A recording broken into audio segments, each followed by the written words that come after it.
தமிழகத்தில் 2026ஆம் ஆண்டு நடைபெறும் சட்டமன்ற தேர்தலில் கூடுதல் தொகுதிகளும் வேண்டும், ஆட்சியிலும் அதிகாரத்திலும் நிச்சயம் பங்கு கேட்போம் என காங்கிரஸ் சட்டமன்ற குழு தலைவர் ராஜேஷ்குமார் தெரிவித்துள்ள கருத்தால் மத்தியில் கூட்டாட்சி, மாநிலத்தில் சுயாட்சி என்ற கொள்கையில் சுயநலமாக இருந்து வரும் திமுக காங்கிரஸ் கட்சிக்கு ஆட்சியிலும் அதிகாரத்திலும் பங்கு கொடுக்குமா, கூடுதல் தொகுதிகள் கொடுக்குமா அல்லது திமுக கூட்டணியில் இருந்து காங்கிரஸ் கட்சி வெளியேறுமா என்ற எதிர்பார்ப்பு காங்கிரஸ் கட்சியிலும் தமிழக அரசியல் களத்திலும் பேசு பொருளாகி உள்ளது குறித்து விளக்குகிறது இந்த செய்தி தொகுப்பு. தமிழகத்தில் சட்டமன்ற தேர்தல் அடுத்த ஆண்டு ஏப்ரல் மாதம் வாக்கில் நடைபெற உள்ளன. இதற்கான தேர்தல் பணிகளை தமிழக அரசியல் கட்சிகள் தீவிரமாக முன்னெடுத்து வருகின்றன.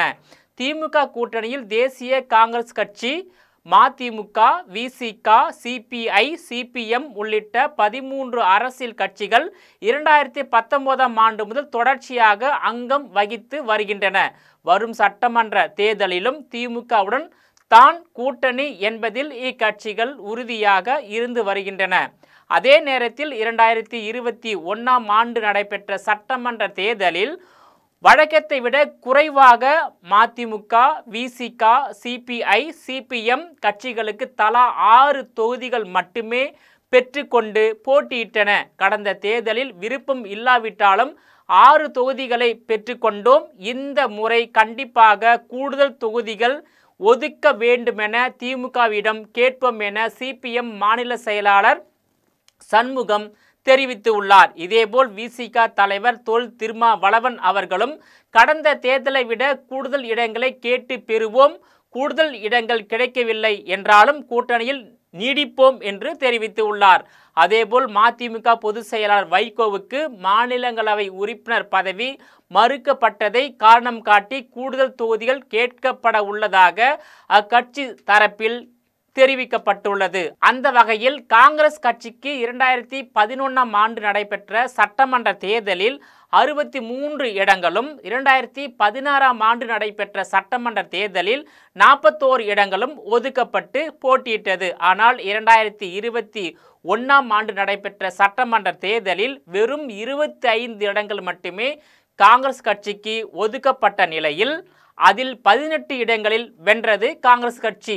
இதனிடையே 2026இல் நடைபெறும் சட்டமன்ற தேர்தலில் காங்கிரஸ் கட்சியும் கூடுதல் தொகுதிகள் கேட்போம் என்று தெரிவித்து வருகின்றனர். இது தொடர்பாக செய்தியாளர்களுக்கு பேட்டியளித்த காங்கிரஸ் சட்டமன்ற குழு தலைவர் ராஜேஷ்குமார், 2021ஆம் ஆண்டு நடைபெற்ற சட்டமன்ற தேர்தலில் திமுக கூட்டணியில் காங்கிரஸ் கட்சிக்கு 25 இடங்கள் ஒதுக்கப்பட்டு போட்டியிட்டோம் என்றும் இந்த முறை நிச்சயம் கூடுதல் தொகுதிகளை கேட்டு பெறுவோம் என்றார். மேலும் திமுக கூட்டணி வெற்றி பெற்று 2026இல் ஆட்சி அமைத்தால் ஆட்சியிலும் அதிகாரத்திலும் நிச்சயம் பங்கு கேட்போம் என தெரிவித்துள்ளார். காங்கிரஸ் ஒரு தேசிய கட்சி என்பதால் தமிழகத்தின் நிலைமையை அகில இந்திய காங்கிரஸ் பொறுப்பாளர்களிடம் ஏற்கனவே காங்கிரஸ் கட்சியின் தமிழக சட்டமன்ற உறுப்பினர்கள் கூட்டத்தில் தெரிவித்துள்ளோம் என்று கூறியுள்ளார். மேலும் கூட்டணி மற்றும் தொகுதி பங்கீடு பேச்சுவார்த்தையின் போது தமிழக அமைச்சரவையில் பங்கு வேண்டும்,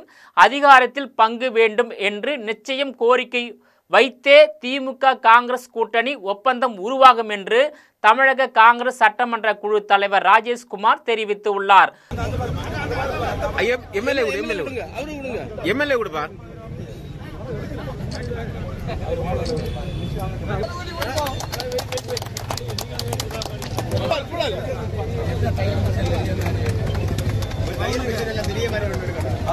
தமிழ்நாட்டில் கடந்த முறை 25 இடங்களில் நாங்கள் போட்டியிட்டோம்.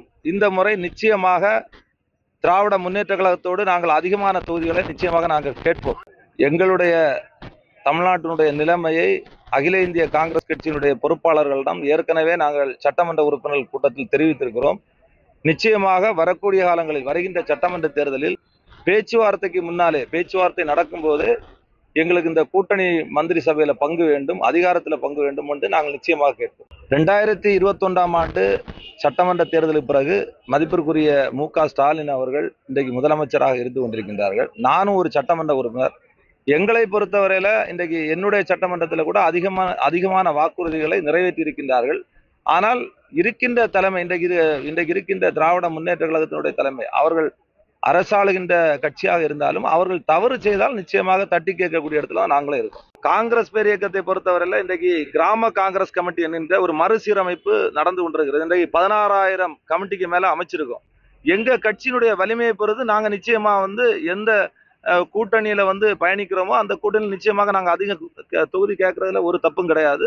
அதே மாதிரி வரக்கூடிய காலங்கள்ல எங்களுடைய தேசிய தலைமை நிச்சயமாக அவர்கள்ட்ட நாங்க சொல்லியிருக்கோம். அவங்க நிச்சயமாக தமிழ்நாட்டில் காங்கிரஸ் கட்சியினுடைய வலிமைக்கு ஏற்றவாறு அதிகமான தொகுதிகளை கேட்டு பெறுவோம் என்பதுதான் நிதர்சனமான உண்மை. முன்னதாக திமுக ஆட்சியை வீழ்த்த வேண்டும் என்பதற்காக அதிமுக பாஜக கூட்டணி அமைந்துள்ளன என்றும் இன்னும் சில கட்சிகள் இந்த கூட்டணியில் இணையலாம் என்றும் எதிர்பார்க்கப்படுகிறது எனவும், அதே சமயம் பாஜக அதிமுக கூட்டணி ஆட்சி அமைக்கும் என்றே தெரிவித்து வருகிறார்கள். தமிழகத்தில் இதுவரை கூட்டணி ஆட்சி நடைபெறாத நிலையில் அமித்ஷாவின் இந்த கருத்து முக்கியமானதாக மாறியுள்ளது. ஆனால் கூட்டணி ஆட்சி என்ற கருத்து குறித்து எடப்பாடி பழனிசாமி இன்னும் எவ்வித பதிலையும் சொல்லவில்லை என்பதையும் குறிப்பிட்டுள்ளார். இந்த நிலையில்தான் காங்கிரஸ் தரப்பில் இருந்து அமைச்சரவையில் பங்கு என்ற குரல் எழுந்துள்ளது. முன்னதாக கூட்டணி ஆட்சி தொடர்பான தேவை இப்போது எழவில்லை என விசிக கட்சியின் தலைவர் திருமாவளவன் தெரிவித்துவிட்டார். இடதுசாரிகள் வழக்கம்போல் எப்பொழுதும் ஆட்சியில் பங்கு கேட்க மாட்டோம் என அக்கட்சி தலைமை தெரிவித்துவிட்டது குறிப்பிடத்தக்கதாகும். குறிப்பாக 2004ஆம் ஆண்டு இந்தியாவில் நடைபெற்ற நாடாளுமன்ற தேர்தல் முதல் தற்போது வரையில் கடந்த 21 ஆண்டுகளாக திமுக காங்கிரஸ் கட்சி கூட்டணி தொடர்ந்து வருகிறது. இதில் 2006ஆம் ஆண்டு தமிழகத்தில் நடைபெற்ற சட்டமன்ற தேர்தலில் திமுக வெறும் 96 இடங்களில் மட்டுமே வெற்றி பெற்று ஆட்சி அமைக்க 22 இடங்கள் தேவைப்பட்ட நிலையில் அப்போது காங்கிரஸ் கட்சியின் 34 சட்டமன்ற உறுப்பினர்களின் ஆதரவை கொடுத்து மறைந்த முன்னாள் முதலமைச்சர் கலைஞர் கருணாநிதி தலைமையிலான திமுக ஆட்சி அமைத்து 5 ஆண்டுகள் வெற்றிகரமாக நிறைவேற்றியது. அப்போது கூட திமுக அரசு காங்கிரஸ் கட்சிக்கு ஆட்சியிலும் அதிகாரத்திலும் பங்கு கொடுக்கவில்லை. 2021இல் நடைபெற்ற சட்டமன்ற தேர்தலிலும் திமுக காங்கிரஸ் கட்சி மற்றும் பல்வேறு அரசியல் கட்சிகள் இடம்பெற்று வலுவான கூட்டணியுடன் தேர்தலை எதிர்கொண்டு திமுக 133 இடங்களிலும் காங்கிரஸ் கட்சி 18 இடங்களில் வெற்றி பெற்று 3வது பெரிய கட்சியாக இடம்பெற்றும் திமுக அரசு காங்கிரஸ் கட்சிக்கு ஆட்சியிலும் அதிகாரத்திலும் பங்கு கொடுக்காத நிலையில் 2026இல் நடைபெறும் சட்டமன்ற தேர்தலில் ஒருவேளை திமுக கூட்டணி மீண்டும் தொடர்ந்து 2வது முறையாக வெற்றி பெற்று ஆட்சி அமைத்தாலும் திமுகவின் கொள்கைப்படி மத்தியில் கூட்டாட்சி மாநிலத்தில் சுயாட்சி என்ற கொள்கையை காரணம் காட்டி சுயநலமாக இருந்து வரும் திமுக அரசு காங்கிரஸ் கட்சிக்கு கூடுதல் தொகுதி கொடுக்குமா, ஆட்சியிலும் அதிகாரத்திலும் பங்கு கொடுக்குமா, அல்லது திமுக கூட்டணியில் இருந்து காங்கிரஸ் கட்சி வெளியேறுமா என்ற எதிர்பார்ப்பு காங்கிரஸ் கட்சியிலும் தமிழக அரசியல் களத்திலும் பேசு பொருளாகி உள்ளது. குறிப்பாக திமுக கூட்டணியில் இடம்பெற்றுள்ள அனைத்து அரசியல் கட்சிகளும் கூடுதல் தொகுதிகளை கேட்கும் திட்டத்தில் இருந்து வரும் நிலையில் திமுக கூடுதல் தொகுதிகளை கொடுத்தால் மட்டுமே திமுக கூட்டணியில் நீடிப்போம், இல்லை என்றால் கூட்டணியில் இருந்து வெளியேறி மாற்று கூட்டணியில் இடம் பெறுவோம் என்று திமுக கூட்டணி கட்சிகள் தெரிவித்து வருகின்றன.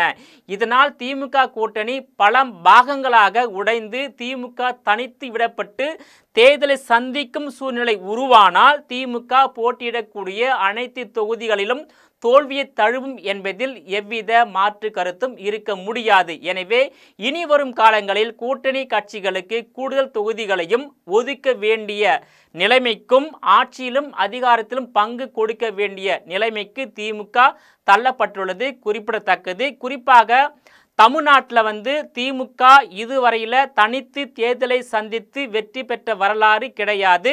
திமுக என்பது கூட்டணி கட்சி ஆதரவுடன் தான் வெற்றி பெற்று 6வது முறையாக ஆட்சியில் அமர்ந்து உள்ளது. 2004ஆம் ஆண்டு முதல் தற்போது வரையில் திமுக காங்கிரஸ் கூட்டணி தான் வந்து 21 ஆண்டுகளாக தொடர்ந்து நீடித்து வருகிறது.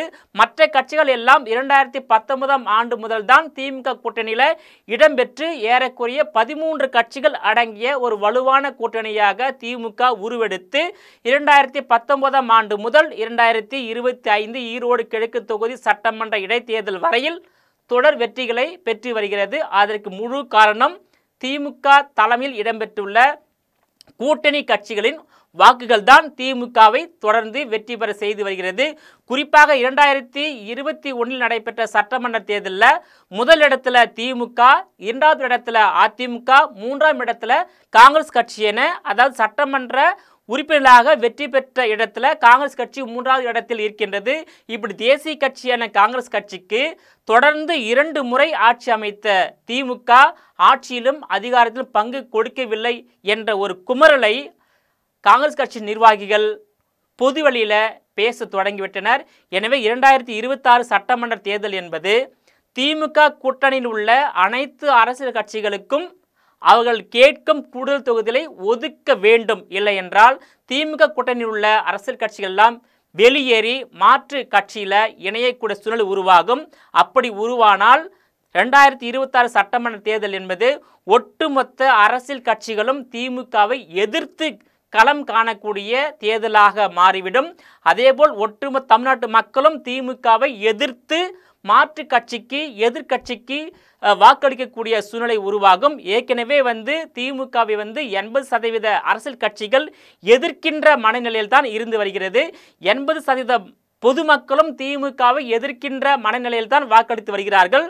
கூட்டணி கட்சிகளுக்கு அளிக்கப்படும் வாக்குகள் தான் அதை பயன்படுத்தி தான் திமுக வெற்றி பெறுகிறது, திமுக ஆட்சியில் அமர்கிறதே தவிர திமுகவுக்கு என்று தனிப்பட்ட முறையில் தமிழ்நாட்டு மக்கள் மத்தியில் செல்வாக்கு இல்லை என்பதுதான் நிதர்சனமான உண்மை.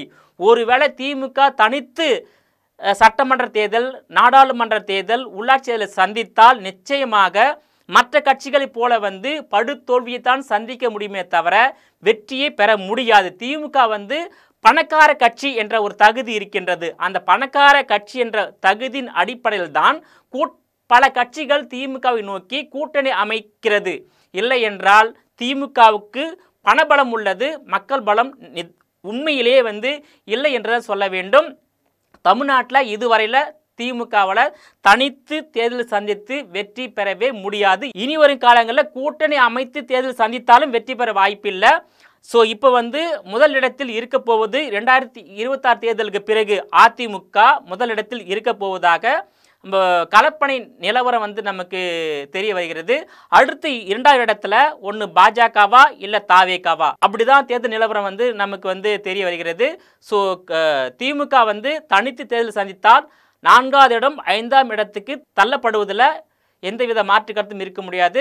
ஒருவேளை இதே கூட்டணியோடு தேர்தல் சந்தித்தால் திமுக வந்து ஒரு 2ஆம் இடம் அல்லது 3ஆம் இடத்துக்கு வருவதற்கான வாய்ப்பு இருக்கின்றது. எது எப்படியோ தமிழ்நாட்டில் 2026 சட்டமன்ற தேர்தலில் ஆட்சி மாற்றம் ஏற்படுவது உறுதி. எதிர்கட்சியாக இருக்கின்ற அதிமுக ஆளுங்கட்சியாகவும் ஆளுங்கட்சியாக இருக்கின்ற திமுக எதிர்கட்சியாகவா அல்லது எதிர்கட்சியாக கூட வரம்புற நிலைக்கு தள்ளப்படலாம். அது வந்து திமுக தலைவர் தற்போதைய முதலமைச்சர் மு.க. ஸ்டாலின் தனது கூட்டணி கட்சி தலைவர்களுடன் எந்த மாதிரியான அணுகுமுறையை கையில் எடுக்கிறார் என்பதை பொறுத்தே திமுகனுடைய வெற்றி தோல்வி வந்து நிர்ணயிக்கப்படும். மக்கள் வந்து திமுகவை வெற்றி தோல்வியை நிர்ணயிக்கக்கூடிய இடத்துல இல்லை. மக்கள் வாக்களித்து வெற்றி பெறக்கூடிய கட்சி திமுக கிடையாது. கூட்டணி கட்சியுடைய ஆதரவு, கூட்டணி கட்சியுடைய வாக்கு தான் திமுகவை ஒவ்வொரு முறையும் அரியணையில் அமர்த்துகிறது. அந்த வகையில் இந்த முறை கூட்டணி கட்சிகளுக்கு கேட்கும் தொகுதிகளை ஒதுக்கினால் மட்டுமே திமுகவால் அரசியல் அரங்கத்தில் நீடிக்க முடியும். இல்லை என்றால் இருக்கிற இடம் தெரியாமல் மறைந்து விடுகின்ற சூழ்நிலை 2026 சட்டமன்ற தேர்தலுக்கு பிறகு திமுகவுக்கு ஏற்படும் என்பதில் மாற்று கருத்து இருக்க முடியாது.